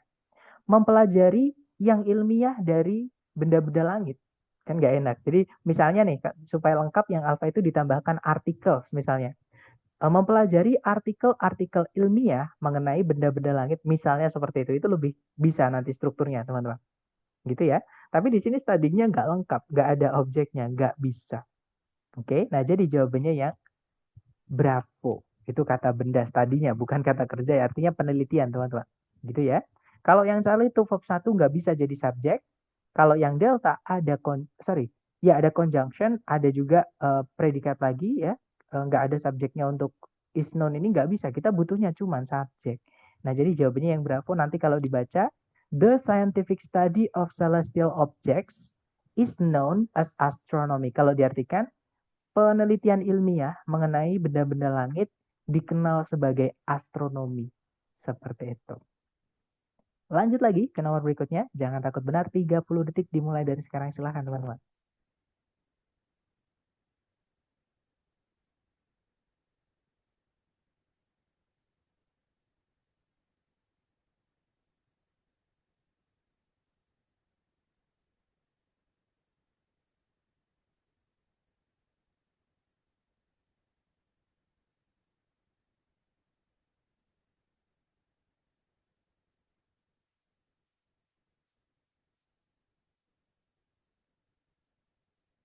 Oke, waktunya sudah habis. Silahkan jawabannya teman-teman dikirim di chat. Dan saya lihat teman-teman menjawab antara Alpha, ada juga Bravo, kemudian ada juga Charlie. Kita cek bersama ya. Seperti biasa, dicari dulu kata kerja sebagai predikat di soal. Kalau ditarik dari depan ke belakang, cari kata kerjanya. Di situ sama sekali tidak ada kata kerja yang bisa jadi predikat. Karena kalimat itu wajib punya predikat, ya di sini harus dicarikan predikat, teman-teman. Subjeknya adalah dolphins. Ya, lumba-lumba. Nah, cari A, B, C, D yang predikat saja. Yang alpha, verb ing tanpa auxiliary sebelumnya tidak bisa jadi predikat. Ada 3 jenis kata kerja yang tidak bisa jadi predikat, yaitu verb ing tanpa auxiliary sebelumnya, verb 3 tanpa auxiliary sebelumnya, sama to verb 1. Nah, ini tidak bisa jadi predikat. Oke, makanya saya bilangnya tadi subjek predikat, teman-teman, bukan subjek verb. Karena takutnya kalau saya bilang subjek verb, setiap verb yang teman-teman temui dianggap sebagai predikat, padahal tidak selalu. Gitu ya. Jadi kalau misalnya verb ing, verb 3 ataupun to verb 1 itu bukan predikat. Seperti itu. Kemudian kalau yang bravo di situ memang ada predikat yaitu are using, cuman yang bravo ini ketambahan subjek lagi yaitu kata ganti they. Padahal di soal sudah ada subjek berupa kata benda dolphins. Satu aja teman-teman supaya tidak pemborosan. Nah, jawabannya adalah yang Charlie ya. Kalau yang delta to verb 1 tidak bisa jadi predikat. Kita butuhnya tadi adalah predikat. Nah, nanti kalau dibaca, dolphins use echolocation for navigating and locating prey underwater. Jadi para lumba-lumba itu menggunakan ekolokasi untuk bernavigasi atau bergerak di bawah air gitu ya. Dan mencari mangsa di bawah air. Seperti itu. Lanjut lagi ke nomor berikutnya. Jangan takut benar, 30 detik dimulai dari sekarang. Silahkan teman-teman.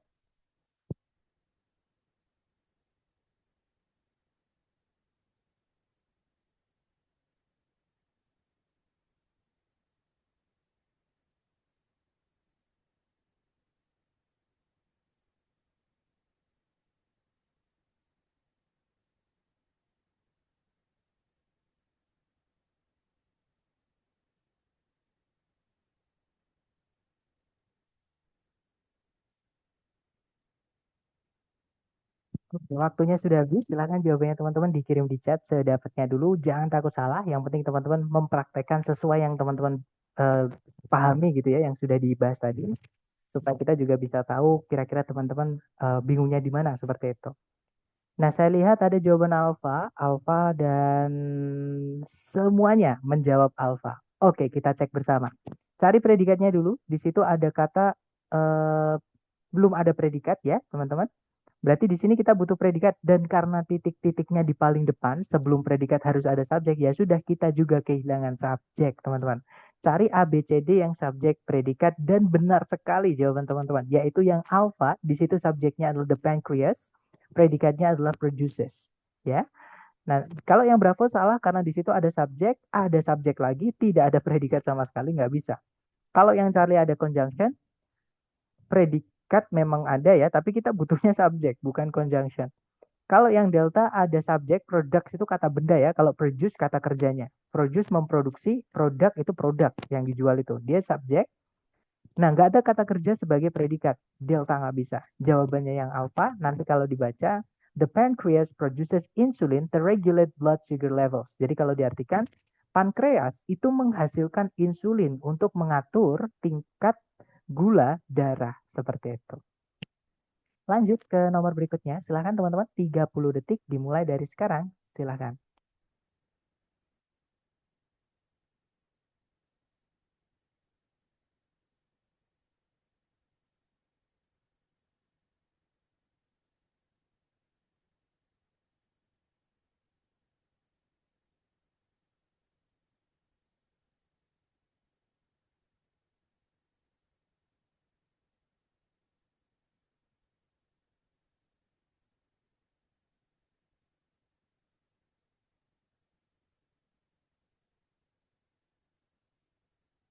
Oke, waktunya sudah habis. Silahkan jawabannya teman-teman dikirim di chat sedapatnya dulu ya. Kemudian nanti kita bahas bareng.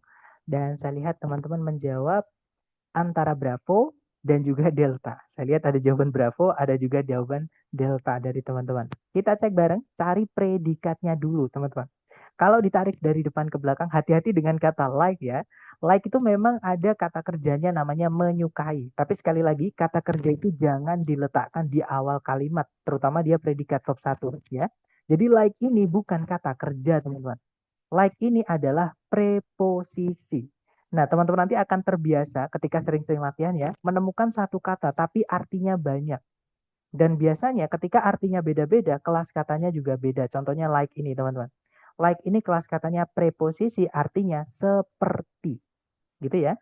Nah, tarik ke belakang lagi ya, apakah ada kata kerja sebagai predikat? Di situ belum ada. Berarti di sini kita butuh predikat. Oke? Subjeknya adalah algae. Nah, berarti dicarikan predikat saja. Yang alpha nggak bisa, teman-teman ya, karena verb ing yang nggak pakai auxiliary sebelumnya tidak bisa jadi predikat. Nah, kalau yang Bravo itu kan verb SIS, bisa jadi predikat. Kita tahan dulu. Kalau yang Charlie, to verb 1 itu tidak bisa jadi predikat. Kalau yang Delta, nah kalau teman-teman menemukan kata yang berakhiran dengan ion-ion, 90% dia adalah kata benda atau noun. Nah, kata benda itu tidak bisa jadi predikat, teman-teman. Atau kalau teman-teman penasaran, bisa dicek di kamus, ya, teman-teman. Nah, ini saya bukakan kamus. Kita cari kata, apa tadi ya? Apa tadi? Sebentar, saya intipkan sedikit. Acquisition. Jadi, acquisition. Nah, kata yang berakhiran dengan tion-tion, teman-teman. Nah, acquisition itu adalah noun atau kata benda. Nah, kata benda itu tidak bisa jadi predikat ya. Yang bisa jadi predikat cuman kata kerja. Nah, jadi jawabannya adalah yang Bravo, teman-teman. Nanti kalau dibaca, like plants, algae acquires energy by performing photosynthesis. Jadi kalau diartikan, mirip tanaman, alga itu mendapatkan energi dengan cara melakukan fotosintesis. Seperti itu. Lanjut lagi ke nomor berikutnya, teman-teman. Dicoba dulu, jangan takut salah ya. Waktunya 30 detik dimulai dari sekarang. Maaf, teman-teman. Dimulai dari sekarang, silahkan.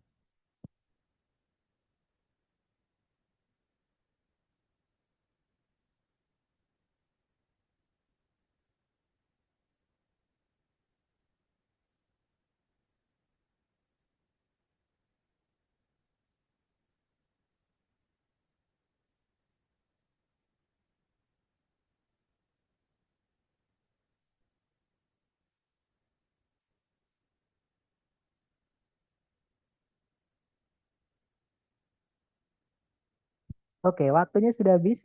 Silahkan jawabannya teman-teman dikirimkan di chat ya. Kemudian kita bahas bareng. Dan saya lihat ada jawaban alfa, ada juga jawaban delta. Mari kita cek bersama ya. Seperti biasa dicari dulu kata kerja sebagai predikat, teman-teman. Nah, di situ ada kata introduced. Ya, subjeknya yang belum ada. Nah, berarti di sini teman-teman hanya diminta mencarikan subjek saja. Oke. Yang alfa di situ ada nama. Nama itu kata benda ya, teman-teman. Albert Einstein. Kita tahan dulu. Kalau yang Bravo ada conjunction, padahal subjek predikat cuma satu, Bravo nggak bisa. Kalau yang Charlie juga sama, ada conjunction, padahal subjek predikat cuma satu, teman-teman. Kalau yang Delta ada predikat lagi, nanti predikatnya double. Nggak bisa ya, nah berarti jawabannya yang alpha tadi. Nanti kalau dibaca, Albert Einstein introduced the concept of relativity in 1905. Jadi Albert Einstein memperkenalkan konsep dari relativitas di tahun 1905. Seperti itu. Mister, tapi verb 3 nggak bisa jadi predikat. Nah, ini pertanyaan bagus banget. Jadi, verb 2 di sini, ini bukan verb 3, teman-teman ya. Nah, kenapa kok itu bukan verb 3, tapi verb 2? Karena setelahnya ada objeknya. Verb 3 itu pasif, teman-teman. Ya, jadi kalau dalam bahasa Inggris, kata kerja yang sudah dipasifkan, itu tidak boleh lagi ada objeknya. Atau saya balik, kalau ada objeknya, berarti dia bukan verb 3. Memang nggak enaknya adalah dalam bahasa Inggris itu verb 2 dan verb 3 itu banyak yang mirip atau yang sama, teman-teman. Yaitu ketambahan dengan SD. Seperti itu. Saya ulang lagi ya. Tapi nanti sebenarnya teman-teman bisa mereview kembali dari rekaman dan saya mohon nanti teman-teman review dari rekaman dan catat apapun yang teman-teman sudah pahami. Kalau belum paham, mohon ditanyakan, jangan dicatat dulu. Gitu ya. Nah, jadi verb 2 dan verb 3 dalam bahasa Inggris itu sering sekali sama. Contohnya introduce ini, teman-teman. Jadi kalau kita cek di kamus ya. Sebentar. Introduce. Kalau kita cek di kamus.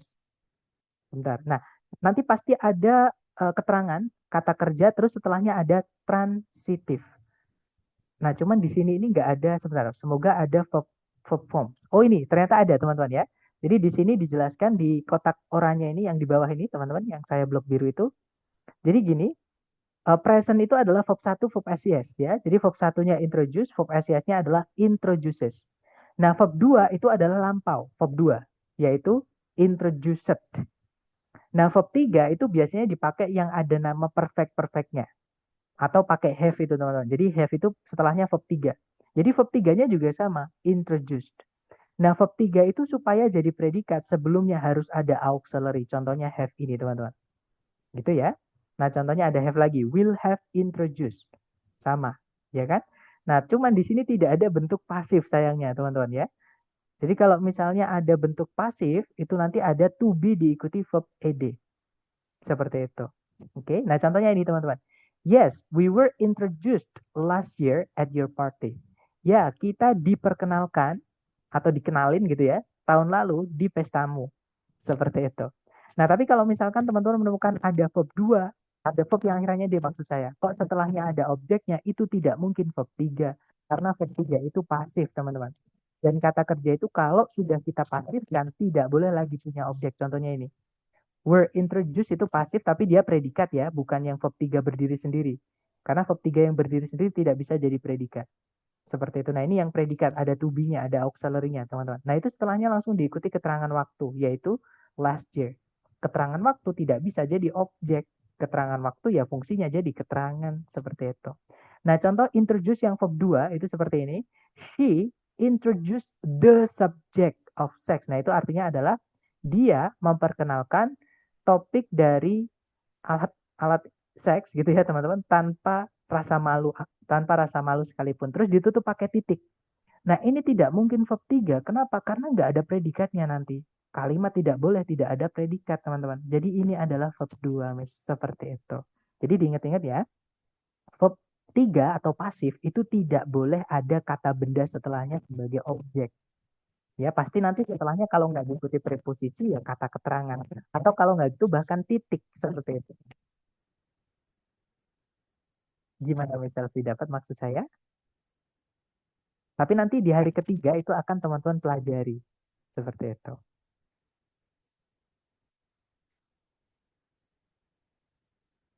Atau gini, contohnya gini ya, dalam bahasa Inggris itu misalnya teman-teman, ini contoh aja ya. Saya memperkenalkan adik saya ke kalian. Atau saya akan gitu ya pakai. Atau gini aja deh, daripada nanti bingung lagi pakai kata akan. Jadi saya memperkenalkan adik saya ke kalian. Itu bahasa Inggrisnya I introduce my little bro atau my little sis gitu ya to you. Nah, saya pengen teman-teman fokus kepada introduce ini. Itu artinya memperkenalkan, dia verb 1 gitu ya. Nah, kalau kita pasifkan nanti jadinya adalah adik saya, my little bro, my little bro is introduced to you by me. Seperti itu. Atau boleh by me to you, itu juga boleh. Jadi dibolak-balik nggak apa-apa. Jadi adik saya diperkenalkan kepada kalian oleh saya, atau adik saya diperkenalkan oleh saya kepada kalian. Nah, kalau teman-teman lihat di setelah introduce itu kan to be verb 3 ini teman-teman. Nggak ada to be verb 2 itu nggak ada. Ya, itu pasif. Rumusnya pasif itu cuma 2 di dalam kata kerja. Kalau nggak to be verb 3 ya verb 3 yang berdiri sendiri tanpa auxiliary sebelumnya. Bedanya kalau to be verb 3 itu dia predikat. Kalau verb 3 yang berdiri sendiri tanpa auxiliary sebelumnya sama kayak verb ing, sama kayak to verb 1 tidak bisa jadi predikat. Bedanya cuma di situ. Cuman dua-duanya kalau diartikan pasif. Dan pasif itu tidak boleh lagi punya objek. Seperti itu. Nah, jadi kalau dilihat di soal tadi, setelahnya introduce itu kan ada kata benda the concept. Itu adalah objek. Jadi introduce itu nggak mungkin pasif. Ya, berarti nggak mungkin verb 3, teman-teman. Tapi dia adalah verb 2. Gitu ya. Nah, kalau teman-teman misalnya belum pernah mendengar pasif, nggak apa-apa. Ya, itu nanti teman-teman akan bahas di hari ketiga. Oke, untuk sekarang yang perlu teman-teman ketahui adalah kalau setelahnya ed kok ada objeknya, itu bukan verb 3, itu verb 2. Ya, dan verb 2 itu hanya bisa jadi predikat. Seperti itu, Miss. Oke. Lanjut lagi ke nomor berikutnya. Silakan teman-teman coba dulu 30 detik dimulai dari sekarang. Silakan.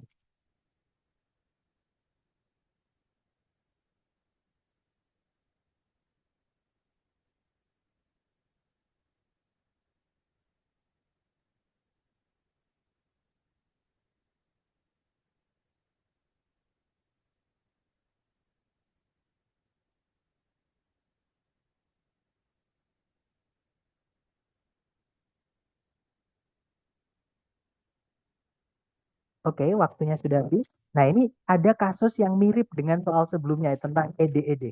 Oke. Nah, saya sebelum ke jawaban teman-teman. Teman-teman saya lihat semuanya menjawab alfa ya. Pertanyaan saya ke teman-teman nih, coba ditulis di chat, teman-teman. Observed di sini ini verb 2 atau verb 3 berarti? Dengan melihat setelahnya ini. Berarti dia verb 2 atau verb 3, teman-teman? Ya, betul. Semuanya menjawab sama, yaitu verb 2. Nggak ada yang menjawab verb 3. Nah, sekarang saya tanya, alasannya kenapa? Kenapa teman-teman bisa tahu itu verb 2? Ya, betul, Miss Rika. Yaitu karena setelahnya ada objeknya. Oke, jadi kalau ada verb ed, kok setelahnya ada the, sudah pasti itu objek dari verb ed-nya. Nah, berarti verb ed itu aktif, teman-teman. Artinya me. Ya, sedangkan verb 3 itu artinya pasif, artinya yang di. Seperti itu. Yang di itu pasif tidak boleh lagi punya objek. Nah, kalau ada objeknya berarti bukan pasif, tapi dia aktif. Seperti itu. Gitu ya. Nah, karena verb 2 itu hanya bisa jadi predikat, berarti ini predikatnya. Kita kehilangan subjek. Itulah alasan kenapa teman-teman saya lihat semuanya menjawab alfa. Gitu ya, teman-teman. Nah, Bravo kenapa salah? Karena ada conjunction. Subjek predikat cuma satu, tidak membutuhkan conjunction. Seperti itu, teman-teman. Kalau yang Charlie, sama. Di situ ada conjunction, padahal subjek predikat cuma satu. Delta pun juga sama ya. Kalau teman-teman menemukan 5W1H, anggap itu sebagai conjunction. Dan conjunction itu tidak diperlukan ketika subjek predikat cuma satu, teman-teman. Nah, jadi jawabannya yang alfa nanti kalau diartikan, Alexander Fleming mengobservasi atau mengamati kandungan atau manfaat antibiotik dari penicillin di tahun 1928. Seperti itu. Terakhir, teman-teman, nomor 10 ya. Dicoba dulu 30 detik dimulai dari sekarang. Silahkan, teman-teman.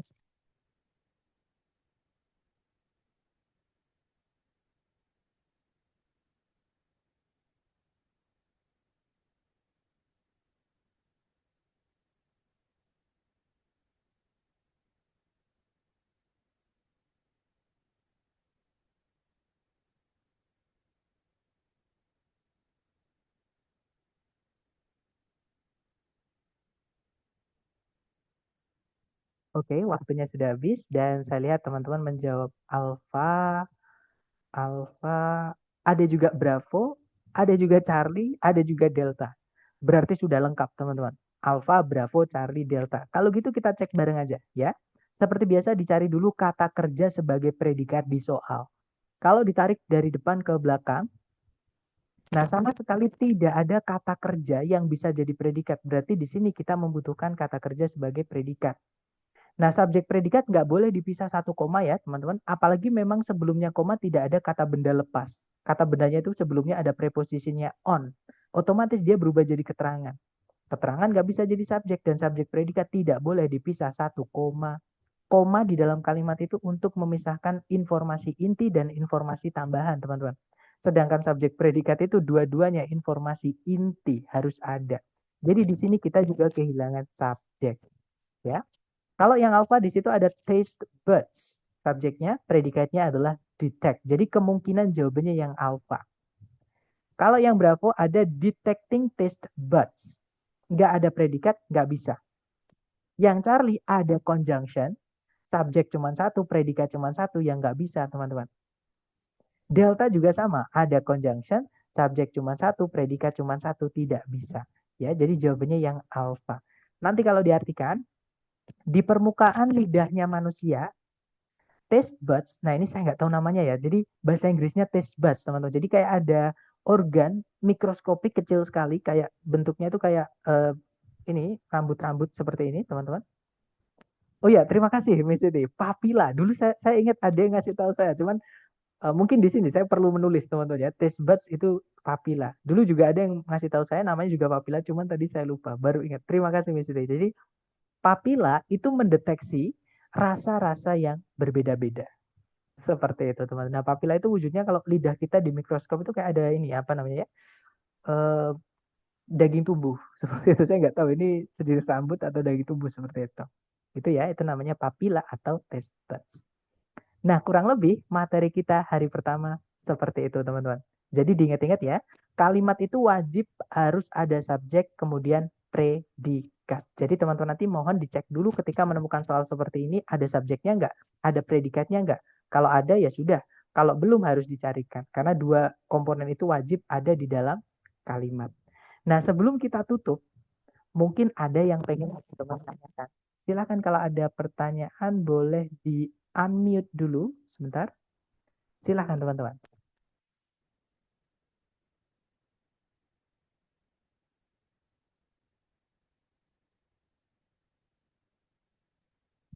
Sepertinya aman ya, so far so good. Atau Saya, nanti ketika... Mister, Oh, silakan. dari tadi kan ada beberapa pilihan yang jawabannya nggak tepat karena ada kata konjungsinya, karena ada kata penghubungnya. Tadi Mister Betul. bilang kata penghubung itu mungkin bisa digunakan jika subjek atau predikat lebih dari satu. Apakah ada contoh soalnya subjek predikat lebih dari satu, terus nanti kita pakai jawaban yang tepat adalah apa dengan kata penghubung? Bisa paham pertanyaan saya, Mister? Sorry. Ya, intinya gini Miss ya. Coba saya ulangi pertanyaannya. Nanti kalau salah Miss Afiliani Yes, luruskan, oke? oke. Jadi kapan contoh kalimat yang mengandung conjunction bagaimana? Tapi kalau pertanyaan yang mengandung conjunction bagaimana itu besok Miss, materi hari kedua, hari Senin berarti. Nanti teman-teman akan belajar sama Mr. Ansori. Semoga Mr. Ansori sudah sembuh gitu ya. Nah, tapi kalau misalkan teman-teman pengen lihat kalimat yang mengandung conjunction di dalam kalimat utuh itu bagaimana? Nah, kan kata Mister tadi, conjunction itu ada di dalam kalimat yang memiliki lebih dari satu subjek predikat. Atau kalau subjek predikat di kalimat cuma satu, jangan pakai conjunction kan gitu ya.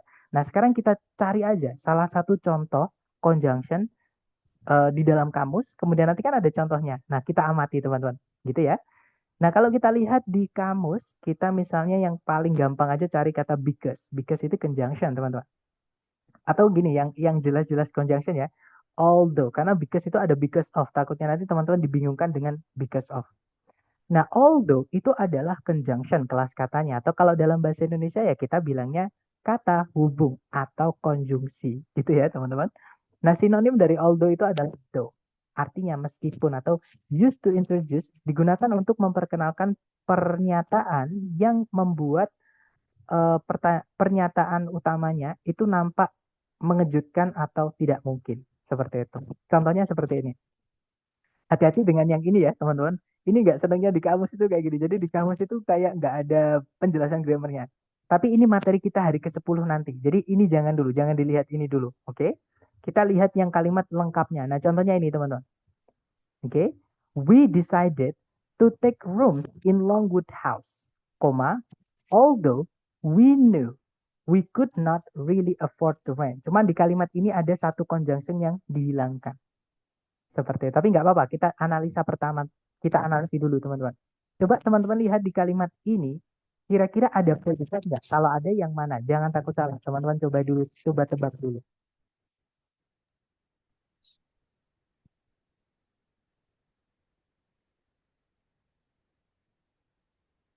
Decided, betul, Miss. Jadi decided di situ adalah predikat, dia adalah verb kedua, gitu ya.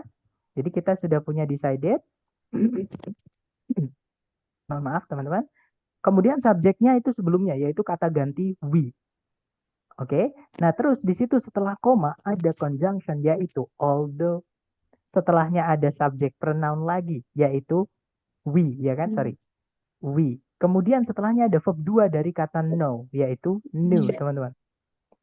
Nah, di sini sebenarnya ada conjunction yang dihilangkan. Conjunction yang dihilangkan itu adalah that.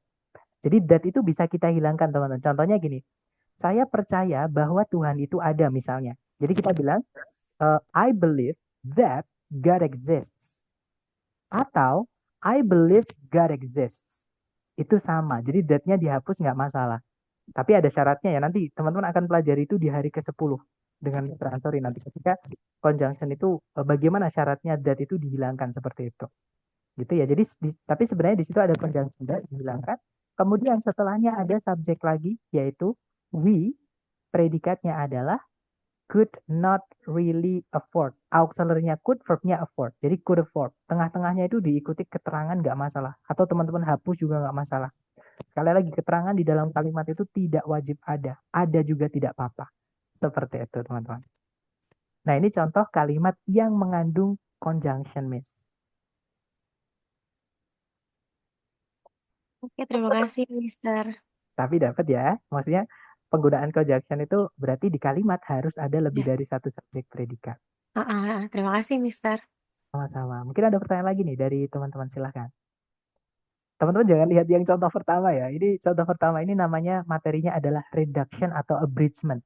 Nanti itu hari ke-10 ya. Jadi kenapa ada conjunction tapi subjek predikatnya cuma satu. Itu di hari ke-10 nanti. Seperti itu. Jadi kita step by step. Jadi perlahan aja supaya teman-teman itu bisa mendapatkan seutuhnya. Jangan langsung dikasihkan semua tapi takutnya teman-teman malah nggak dapat sama sekali, takutnya di situ. Oke? Mungkin ada pertanyaan dulu dari teman-teman yang lain, mungkin jangan sungkan-sungkan. Boleh satu lagi, Mister? Silakan, Miss Selvi. Kalau untuk kita di pertemuan pertama ini kan kita bahas subjek sama predikat. Untuk komposisinya di soal TOEFL itu kira-kira berapa persen, banyak nggak yang soalnya nanti Mengenai arahnya subjek ke predikat sana? ya? Iya. Oke, ini dari pengalaman saya ya, teman-teman. Jadi setiap bulan saya itu tes TOEFL. Contohnya ini tadi, saya itu dari perjalanan tes TOEFL, teman-teman. Ya, jadi nanti saya akan cerita. Oh, sorry, yang ngajar teman-teman tapi bukan saya, Mr. Ansari. Jadi, atau gini deh, saya matikan dulu ini, teman-teman.